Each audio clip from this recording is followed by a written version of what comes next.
Hello, everyone. I want to address a couple of questions that I've gotten in an email here this week. I'm going to start by giving us a couple of ways to go back and look at our course syllabi and really any syllabi that you might have here at the university. So, a syllabi we can look at as a social contract, and social contract theory talks about the relationship between different parties, how they come upon this agreed upon set of rules, laws, provisions, etc. Now, our syllabus acts as a social contract, with me being the first party and you, the students, being the second party. By taking the class, you've agreed to follow the rules that have been set up by this thing, and if you do not follow them, you understand that there are things that happen if you don't. So in our case, we exchange points and grades. That's sort of our currency, and if you miss something, then you have violated our social contract, and you end up missing some points there. So please, keep these things in mind as we move through the semester. The other way you might want to look at it is the syllabus can act sort of like a shield or even a set of armor. And I don't mean that just for me, because I will often say, hey, this is what the syllabus says. I can't really break into that, but you can also use that too. Now, some of your professors may have some caveat somewhere in the syllabus that says syllabus subject to change, or I can change things at any point in the semester.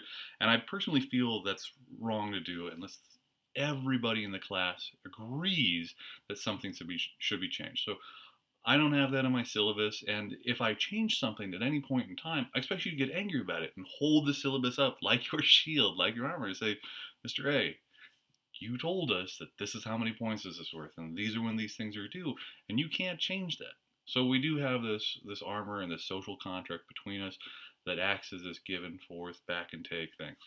So now I promise I'm not putting this note up to pick on anybody, but I do want to send out a blanket statement to keep so for everybody to keep in mind. So excuse me. A few of you inquired about receiving extra time for discussion posts or papers, and uh, just like I was saying with the social contract and syllabus, we're all really bound to the syllabus here. And when these matters come up, I have to explain to you that the syllabus says that there are certain due dates, and if you miss those due dates, you're not going to get any points, right? And I give you a lot of time each week to do this, and when we get to the big papers, you're going to have a whole week with nothing else to do.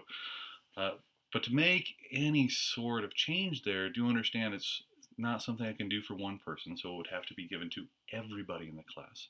And there are 3 sections full of people in our 313 classes this semester. Now it's 75 people that would have to make changes for to accommodate one person, which is not really something we can do, right?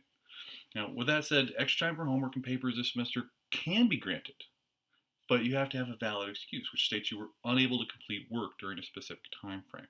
So, like a doctor's excuse says so and so was very sick and they could not complete work, or the university sends me a note that says so and so had to travel for an emergency thing with the university, or uh, with kid gloves on, something happens with your family, right? So keep me appraised of these things, but outside of those valid university excuses, I can't really do any extensions. And a lot of the university things say make sure that this student turns things in a little bit early. So if you do know you're going to be traveling later in the semester, please let me know. We can make some arrangements to get things taken care of. Now, at the same time, I want to assure you that, as a person that's been in academia for 10 years, like finishing up my PhD, I really am sympathetic to the trials and tribulations. Like, I understand things are going to happen this semester, and they're going to get in the way every once in a while. And like I said in my last note, take care of yourself when these things happen. But do also understand that I can't grant you extensions because, you had slept in one day or you're busy in your other classes, because my response there will be you're busy in my class, right? So I ask that you don't send me a lot of emails asking for extra time. And further, that you don't send me emails to say, hey, I know you said please don't ask for extra time, but I really could use some extra time, because they're going to be the same responses. I'm going to point you back to the syllabus. I'm going to talk about parity in the sections. And in the end, I really don't want to be cast into the role of grumpy instructor, because I try not to hold that as a part of my persona.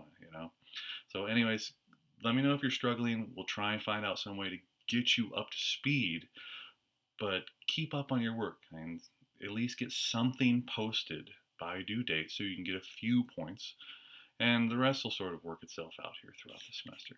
All right, folks. I'll see you back in the forums here soon.